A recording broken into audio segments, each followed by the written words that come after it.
নমস্কার বন্ধুরা, 2024-এর বাজেট কিন্তু এসে গেছে। আর এই বাজেটের ইম্প্যাক্ট কিন্তু আমাদের পার্সোনাল ফাইন্যান্স এবং ইনভেস্টমেন্ট প্ল্যানিংয়ের উপর অনেক বড় চেঞ্জেস এনেছে। আজকের এই ভিডিওতে আমরা আলোচনা করব কয়েকটি কি পয়েন্টস নিয়ে, যেগুলো ইনকাম ট্যাক্সকে কিন্তু সরাসরি প্রভাব ফেলেছে। প্রথম পয়েন্টটা হচ্ছে ইনকাম ট্যাক্সের স্ল্যাবের কিন্তু পরিবর্তন করা হয়েছে, অর্থাৎ ওল্ড ট্যাক্স রিজিমের কিন্তু কোনো পরিবর্তন করা হয়নি, সেটি যেমন ছিল অ্যাজ ইট ইজ তেমনই রয়েছে। কিন্তু নিউ ট্যাক্স রিজিমের ট্যাক্স স্ল্যাব কিন্তু পরিবর্তন করা হয়েছে, অর্থাৎ নিউ ট্যাক্স রিজিমের যে বেসিক এক্সাম্পশন লিমিট 3 লক্ষ টাকা ছিল সেটা এখনও তাই রয়েছে। এর পরে স্ল্যাবটা 3 থেকে 6 লাখ হলে 5% ছিল, সেটা এখন বেড়ে দাঁড়িয়েছে 3 থেকে 7 লাখ হলে 5%। এবং তারপরে স্ল্যাবটা ছিল 6 থেকে 9 লাখ হলে 10%, সেটা এখন বেড়ে দাঁড়িয়েছে 7 থেকে 10 লাখ হলে 10%। তারপরে স্ল্যাবটা ছিল 9 থেকে 12 লাখ হলে 15%, সেটা এখন 10 থেকে 12 লাখ হলে 15%।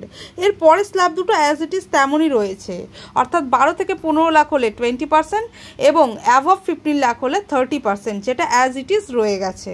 আর সেকেন্ড পয়েন্টটা হচ্ছে স্ট্যান্ডার্ড ডিডাকশন বাড়ানো হয়েছে নিউ ট্যাক্স রিজিমে, অর্থাৎ 50,000 টাকার লিমিট থেকে বাড়িয়ে করা হয়েছে 75,000 টাকা, যদিও ওল্ড ট্যাক্স রিজিমে 50,000 টাকাই রয়েছে।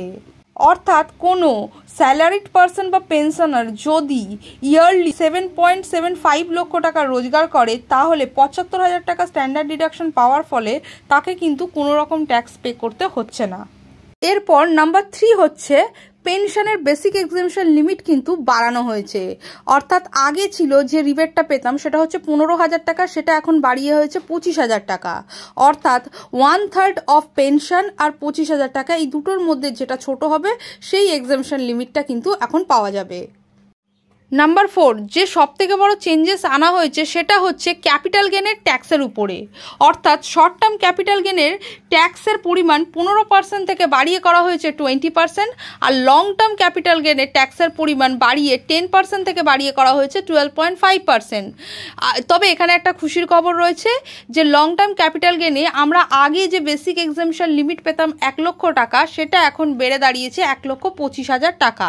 অর্থাৎ সিম্পলি যদি সামারাইজ করি, তার মানে যদি কোনো স্টক বা মিউচুয়াল ফান্ড আপনারা 1 বছরের আগে কেনা বেচা করার ফলে যে প্রফিটটা আর্ন করেন, যদি শর্ট টার্ম ক্যাপিটাল গেন মানে 1 বছরের আগে হয়, তাহলে সেখানে আপনাদের 15%-এর বদলে 20% ট্যাক্স পে করতে হবে।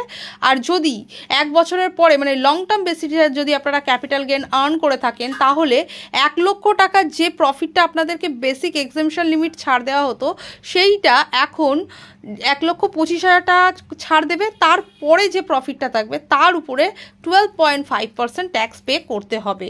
তো বন্ধুরা, ভিডিওটি আজ এই পর্যন্ত। যদি ভিডিওটি ভালো লাগে লাইক শেয়ার সাবস্ক্রাইব করতে ভুলবেন না। Thank you for watching.